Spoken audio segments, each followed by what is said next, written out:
Good morning. Thank you for coming to our childbirth education class today. Today, we are going to talk about the importance of movement in labor.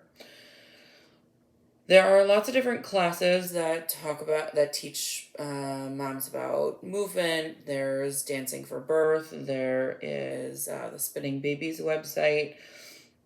Today, the first thing we're going to talk about is the structure of our pelvis. Then we're going to talk about the structure of the fetus's head. And then we're going to talk about the importance of baby becoming engaged in the pelvis, what engagement means, and then how movement encourages engagement in labor. And we're also going to talk about different things that we can do for movement with our pelvis. So let's start with the structure of our pelvis. So here I have our nice pelvis. And so different structures of our pelvis this is what women like to call our hips. This is actually the ilium. This is the iliac crest. This is our spine. Our spine is then attached to our sacrum. I'm going to turn this around. This is our sacrum. This is the bottom part of your tailbone, which is your coccyx. Now, the sacrum, actually, as that baby comes through, actually moves, and so does your coccyx, and everything moves out.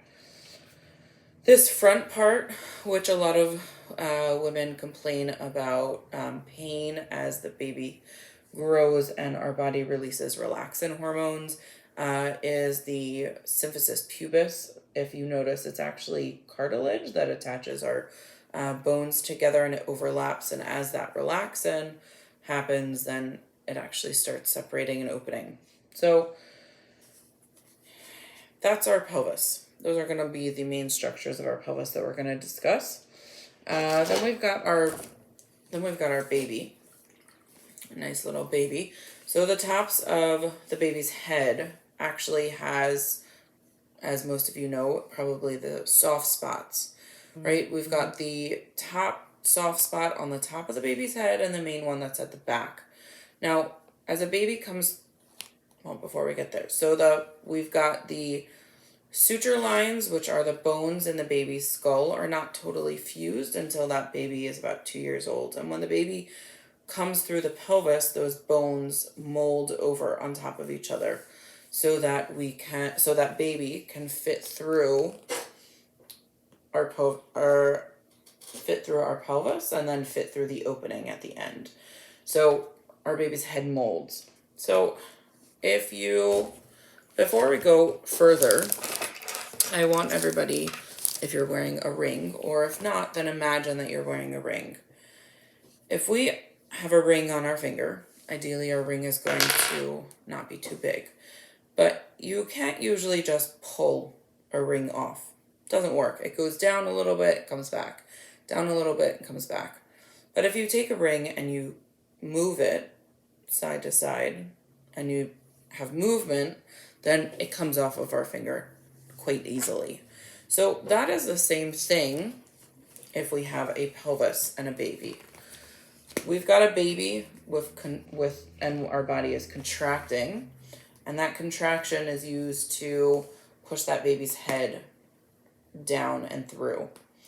Now, if you have contractions which are pushing that baby, and now we are moving our hips and different movements to adjust the baby's head into our pelvis, it allows that baby to, with the contractions and the movement, do a dance to be able to adjust the baby's head through our pelvis to then rotate to the point where the shoulders and the head are in this correct space to come through our pelvis and ultimately out the birth canal.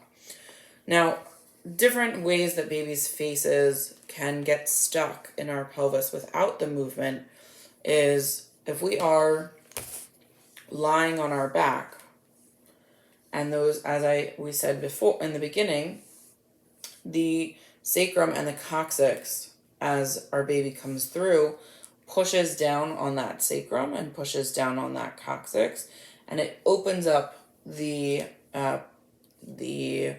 pubic arch and the opening of our pelvis. So if we are not moving and we are lying on our back, it does not allow us to have the biggest opening that we can. So as we move and as we dance, or as you move your hips, or you sit on a birth ball and your hips are doing hip circles, or you are walking up and down the steps and your hips are doing this type of rocking motion, it allows the hips to open. It gives, if you can see that ever so slightly, if you allow that opening, it opens ever so slightly. But on the bottom, on the top, it opens, so from the bottom to the beginning brim to bring that baby's head down. And then as labor progresses and that baby gets what we call engaged, which the top of that baby's head gets lower into the pelvic bone, then that's engagement. And as that baby's head comes down, then we now need to open up the bottom to allow that baby's head to mold through the bottom. So different types of movements that we can do is we can sit on a birth ball. Sitting on a birth ball allows you to not moving with your knees, but moving with your pelvis, sitting on the birth ball and rotating those hips around in a circle. We can do things like lifting up your legs and opening, dancing. Some people incorporate Zumba movements. There's movements called dancing for birth, which is more stomping. So leg up, leg up, leg up. And so that's what our pelvis looks like it's doing while we're doing that.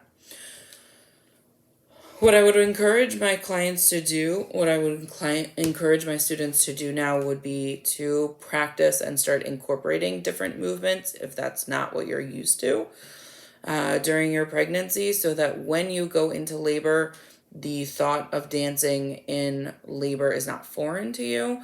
So your homework for this week is to figure out a type of exercise or dance movement, or order a birth ball, and start getting used to moving your hips around so that when you go into labor, you are comfortable doing that.